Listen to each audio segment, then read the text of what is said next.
Yesterday when you spoke about devotion, Yeah. I could feel my heart open. She's fine. Yeah, We'll that's let really her. uncomfortable. Yeah, you're okay. I could feel my heart open. Yeah. And it was like a recognition of something that's just been kind of simmering inside that I have been fanning the flames of for a long time, in terms of being able to dedicate myself to my growth and my healing. And I've seen you before. I was here 4 years ago. You helped me out a lot that time, and Dublin recently. And I sat all day today with the energy of this. It's like, this is what I want to ask. How do we get through the cloak or the shell of our wound? And for me, it's self-hatred and shame. I sat in here yesterday and it hurt so much. And I really wanted to kill myself. Not that I want to, but there was that level of intensity to it. Sure. It was like you were talking about retreat begins before retreat begins. For some time before I got here, I was consumed by that. And I was breathing, meditating, surrendering, praying, calling in Amma, whatever I needed to do, leaning into friends who love me, care about me. But I know that we do this in here. Yeah. And I can't. I can feel it's got my whole system. I can't even open my eyes because I'm afraid I won't be able to speak from it and look at the same time. Yeah. Okay. So how do we get through the wound that doesn't want to be found? I know you're saying there's wounds. Okay, hold on. Stop right there. Want to wake up. How do we get through the wound that doesn't want to be found? Is that true? The wound doesn't want to be found?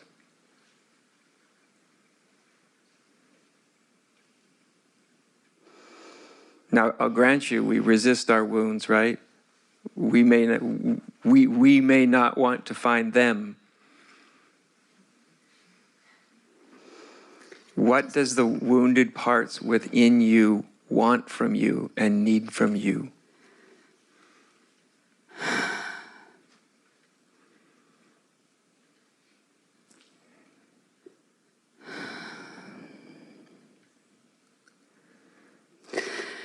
I don't really know. It just hurts. It just feels like it's killing me from the inside. Yeah.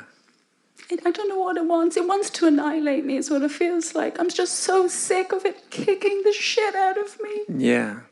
And I'm trying to get at it or it to come up and it's just fucking stuck. Yeah. Excuse my language. Not at all. No need to. But it's like there's a big root. You know, I want to be able to sit down and meditate every day. I want to do my yoga practice. I've been in and out of this for 25 years. Yeah. And I'm just hanging off a fucking cliff. Excuse me. I'm hanging off a cliff by one fingernail at this stage. Yes. Yeah. And it's like the energy, the visceral energy of that self-hatred and shame it's there all the time. And it's like a push. It's like, am I going to fall in? Is it going to come get me? It's like this all the time. And the energy of it yesterday just got so strong. I was like, this is why people kill themselves. You can't physically tolerate this level of tension. So I thought, well, I'm here. And you're, you know, you're the... I don't know, the energetic forerunner for so many of us here, because we all go through the same thing and you went through it yourself. It gave me some comfort to know that I was here while this came up, but Yeah, well, that's what will happen on a retreat, right? Things will come up. What you need to encounter will come up, and it's frequently not what you planned on. That's the way it goes, right? That's the way it goes. Okay.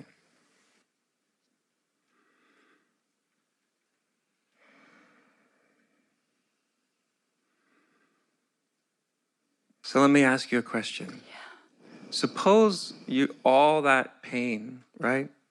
All that self-hatred, that self-judgment, that shame, all of that, right? Suppose you encounter it in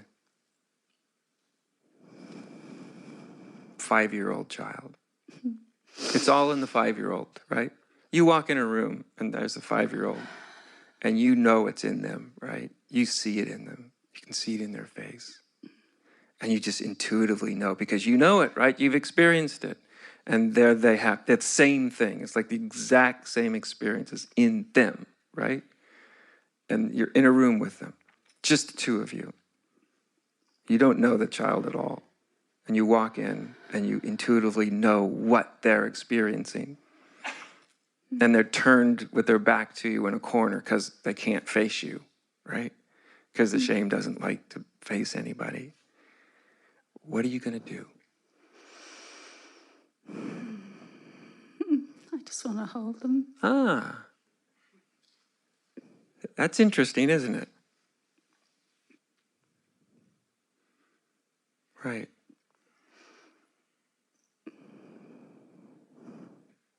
That's what you would do. So what's interesting, I've never had anybody ever tell me any other response, ever. When we put what's inside us into some other infinite, innocent being, and then we relate to it, it evokes your wisdom and your love immediately. Immediately, like, oh, I wouldn't actually just run away and shut the door, right? Which is what we're often trying to do when it's inside of us, right? We're trying to just shut the door. How do I get rid of this? I want to solve it. Don't want anything to do with it. It's like basically shut the door and just, but when it's like this scenario, it evokes your wisdom. I wouldn't shut the door. I wouldn't run away. If anything, I would actually go to the child, take them in my arms. That's why I asked you the question that I asked you, right? Like, what does all that pain need from you? Well, you've already given part of the answer to that, right? Your instinct already knows.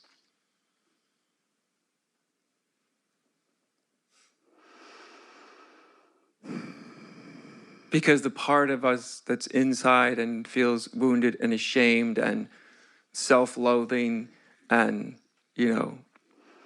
all of that, it's like,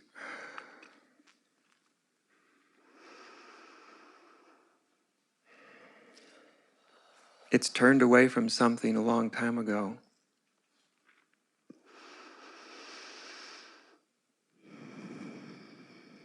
That's what we do. We turn away from our goodness out of our pain. And then we think there's no goodness there.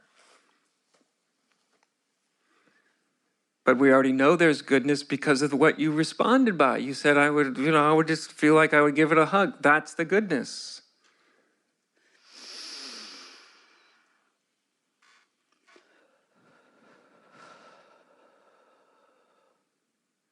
You know what I used to call my mind for some years, which was really helpful? And of course, the mind is connected to the feelings too, right? So I figured I needed a more benign relationship to things. And so I gave my mind, and the emotions that would be connected with it, a name. And the name I gave it was Sweetheart. And when it would get upset or when it would get whatever it would go, I would just relate to it. Like the first thing I would say to it was, oh, sweetheart. Sweetheart. Really? Come here. Come close. Come close to me, sweetheart. Really, I did. right? And it was really interesting because before that, I had this totally other approach, right? I'm just trying to bulldoze my way, and I will not pay any attention to my mind, and I'll try to transcend, and I will, you know what I mean? That whole, and somehow some little thing, wisdom thing flipped inside. And so I started to relate to it a different way.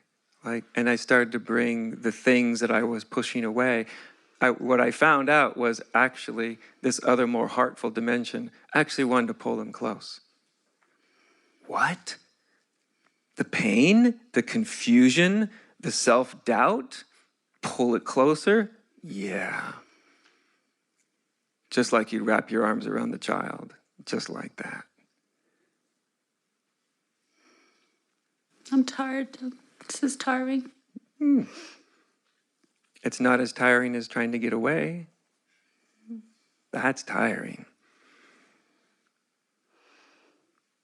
It's just being alive is too intense sometimes. It really is. Yeah, it can seem that way, huh? It can seem that way.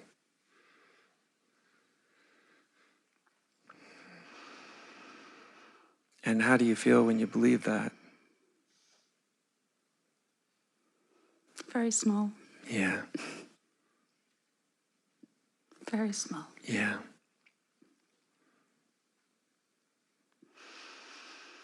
How about something that doesn't diminish you so much, but is actually honest too? Like sometimes life is really intense. That seems pretty true, right? I think we can all agree with that. Sometimes life gets really intense. Internal life, external life, right? Okay. That's true enough. Sometimes it is. But you add the second part, right? And I can't take it. I can't. And immediately you'll start to feel like I can't take it. And what you're experiencing is what you're telling yourself. It's resistance. Yeah. Yeah.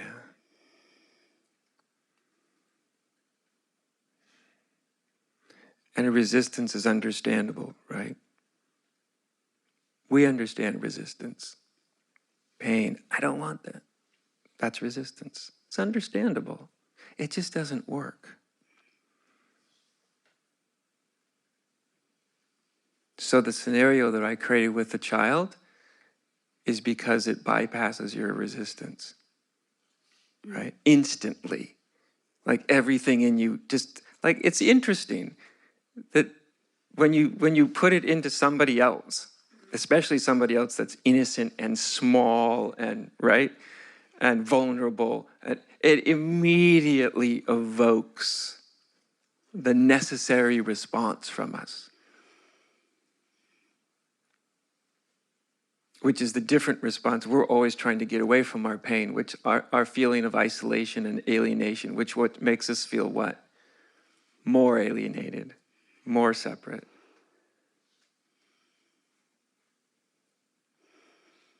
All I'm saying is you have a huge heart here. Do you know that?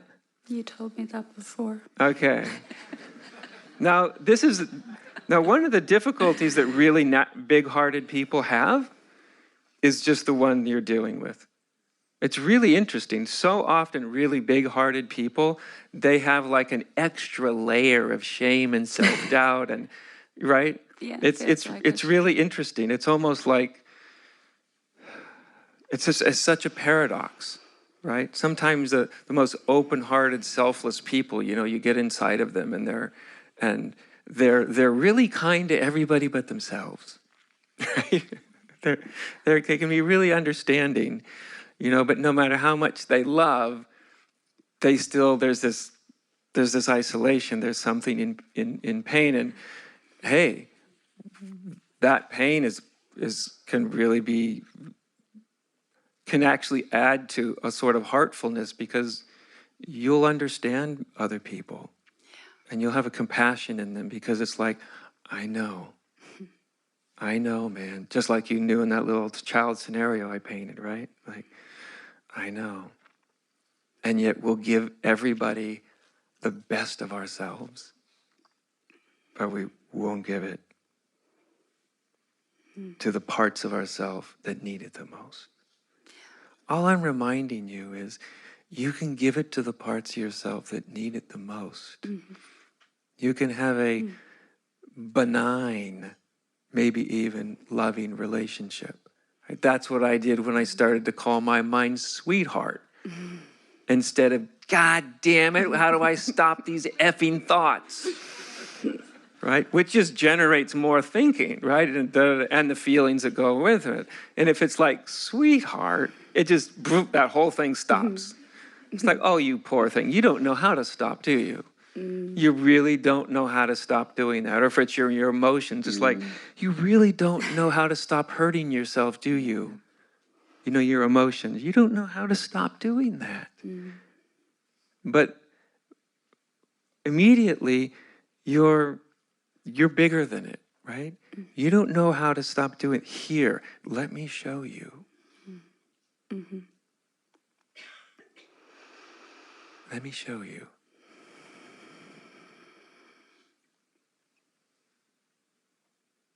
It's a simplified version. There's lots of, ways and modalities, but underneath I like the practicality of it, because you can't be sitting down doing Maitreya meditations all day long and, sitting down on a mat and all day long. I said it to you before, I'm a psychotherapist and I use a lot of what I've learned from you in my work. Yeah. But it's the practical, tiny little things like that. Just very, very simple. It is. Just that little kind voice towards the crazy parts of yourself. Couldn't have put it better. Kind voice towards the crazy parts of yourself. Because you're right, we can do all sorts of loving meta kindness to the world and to, the people we have problems with. And you can feel, you'll evoke a lot, you can evoke a lot of love. And if you're just naturally sort of loving, it just feels great. But we're giving love to everything out here, which that's beautiful too, right?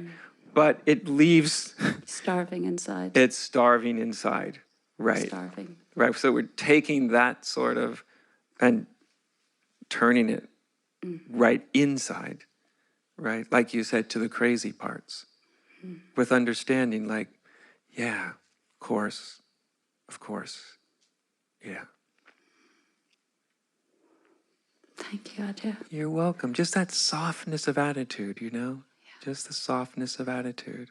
And then sometimes you'll forget this, right?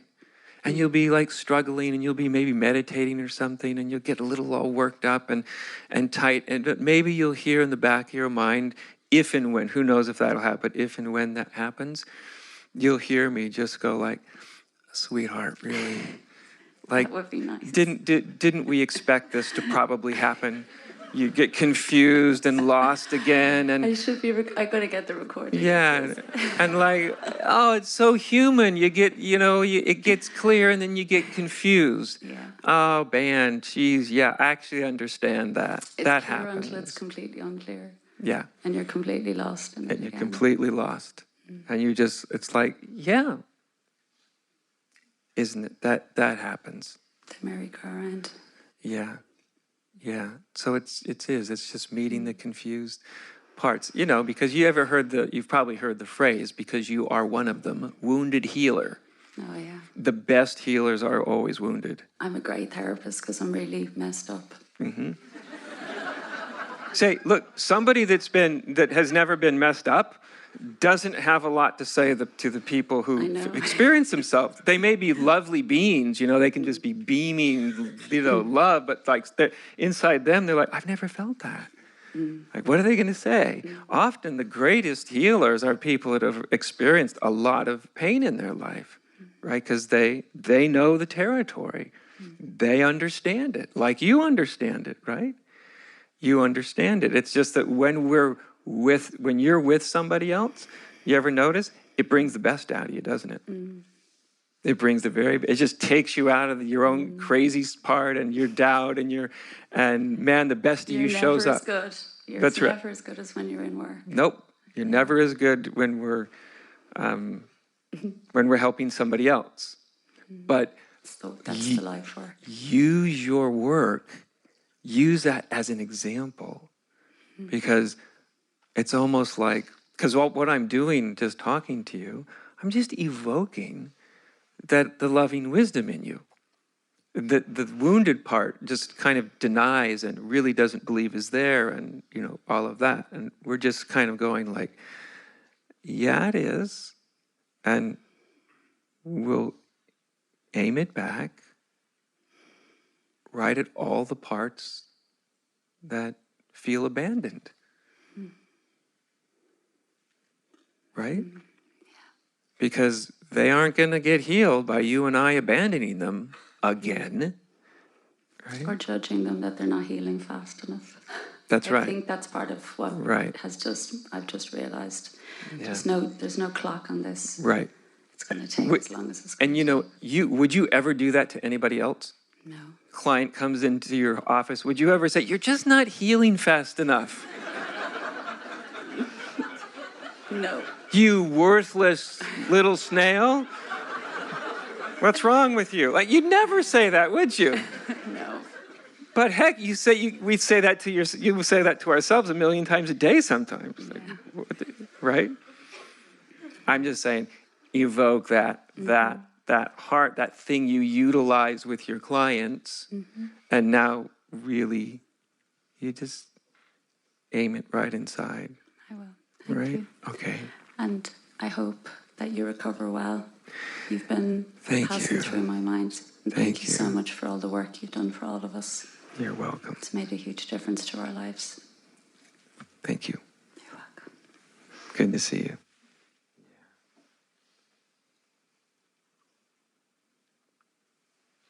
Yeah, what I've seen doing this is, there's so many different ways to approach spirituality, but there's a thread, an absolutely necessary thread that runs through all the different approaches, and that all of them actually absolutely depend on. In the end, all of them, including inquiry and things like that, they all depend on a deep, deep well of devotion, of love. Even if you're like somebody that's just like a truth person, I just want truth, like I was. That's all I want. What's true? I just want truth. And that sounds abstract to a lot of people, but at some point, I was completely devoted. It was something I loved, and it's that quality of, there has to be the quality of that devotional quality, because otherwise it's all just too technical, right? It's just sort of doing the right little technique and then wondering why sometimes it doesn't have much power. It's got to be connected to something you care deeply about, that you are deeply, deeply devoted to. And so that thread of devotion is so, so, so, so important. And yet it's the hardest thing to convey, really, of exactly what that is. Did I see your hand near the back? Come on.